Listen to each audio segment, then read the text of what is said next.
Olá a todos e a todas, meu nome é Alice e eu sou doutoranda em Estudos Literários na UFMG. Hoje vou apresentar para vocês um texto com o seguinte título: O Método Criativo e Inventivo de Tradução Teatral, Milor Fernandes e suas traduções e adaptações. A produção artística de Milor Fernandes é amplamente reconhecida pela elaboração de crônicas jornalísticas, de obras dramáticas e de traduções para o teatro, além de ilustrações e de poemas. O conjunto de criações desse autor, sobretudo na dramaturgia, envolve dois grandes grupos. Um, com as composições assinadas por ele sozinho, chamadas aqui de textos originais, e outro, com os trabalhos de autoria compartilhada, entendidos aqui como textos traduzidos e ou adaptados. Esses últimos costumam ser resultados de transposições de uma língua-fonte para o português brasileiro, incluindo características fundamentais da versão estrangeira e, ao mesmo tempo, marcas particulares da inventividade do tradutor.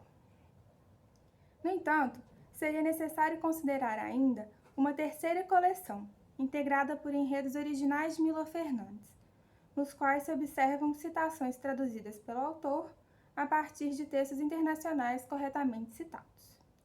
A variedade de criações teatrais vertidas para o português brasileiro pelo dramaturgo focalizado compreende os clássicos gregos, como a Lisístrata de Aristófanes e a Antígona de Sófocles, os ingleses, como Hamlet de Shakespeare, os franceses, como a Escola de Mulheres de Molière e a Fedra de Racine, os italianos, como o Vivaldino Criado de Dois Patrões de Carlo Goldoni e o Vestidos Nus de Luigi Pirandello, os russos, como o Jardim das Cerejeiras de Chekhov, os irlandeses, como Pigmaleão de Bernard Shaw, os alemães, como o Sr. Puntilla e seu criado Mati de Bertolt Brecht, mencionando apenas alguns exemplos. Por outro lado, há também as publicações originais de Milor Fernandes, nas quais são adicionados fragmentos do Ricardo III de Shakespeare, como acontece em Duas Tábuas e uma Paixão e em O Homem do Princípio ao Fim, e trechos de Terror e Miséria do Terceiro Reich, de Brecht, como ocorre em Liberdade e Liberdade. Essas listagens abrangem igualmente variados outros títulos e, em certa medida, evidenciam a intensa relação do escritor brasileiro com o teatro, seja nacional ou internacional. Os métodos de tradução percorridos especificamente por Milor Fernandes, segundo ele mesmo, examinam as alternativas e as informações seguidas por diferentes versões existentes. Perpassam desde a leitura das criações-fonte, no caso de as línguas estrangeiras, como o inglês e o francês, serem familiares ao autor, até as inúmeras encarnações realizadas para uma única composição, na hipótese dos trabalhos famosos e reiteradamente traduzidos, como os clássicos de Shakespeare. Por exemplo, para a elaboração de Hamlet, esse tradutor brasileiro afirma ter consultado ao menos 20 distintas traduções ou adaptações, inclusive algumas delas na língua portuguesa. Esse caminho de produção é relatado pelo escritor em uma entrevista concedida em 2003 para os Cadernos de Literatura Brasileira, do Instituto Moreira Salles, na qual Milor Fernandes descreve: Eu leio a frase e traduzo para a minha versão dela. Aí, vou olhar o que os outros tradutores fizeram, para saber até onde sou compatível.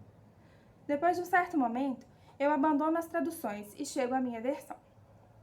Nessa direção, parece sobressair um procedimento comparativista, ou seja, o objetivo de fabricar uma tradução, por assim dizer, mais autoral, conduz o inventor a acessar um extenso rol de versões já realizadas e, por conseguinte, a se aproximar e a se distanciar delas o tanto desejado pela inventividade criativa.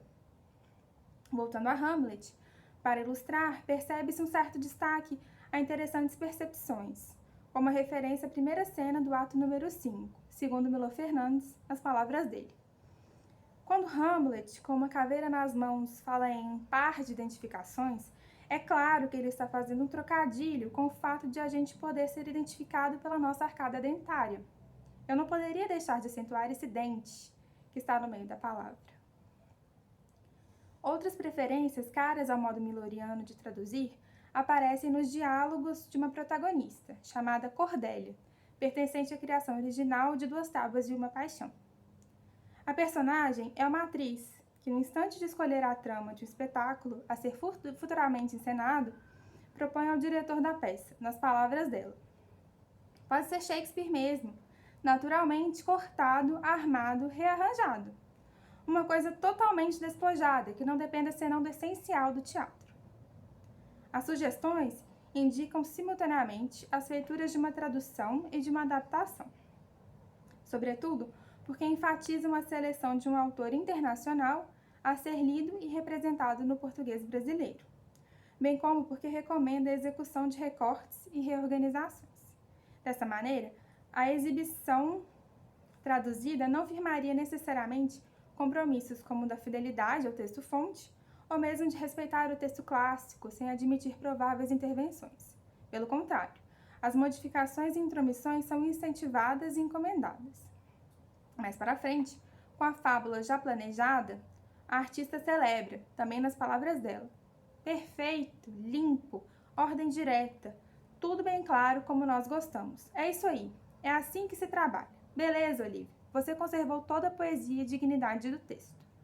Você é o verdadeiro Chico Xavier de William Shakespeare. Tais elogios intensificam certa propensão a dispor o sujeito, imediatamente seguido pelo verbo e depois pelo predicado, e ainda assim a manter a excelência da composição shakespeariana. Aliás, essas indicações para a tradução em muito se assemelham aos caminhos trilhados pelo próprio Milor Fernandes em suas realizações, tendo-se em vista alguns comentadores do teatro brasileiro.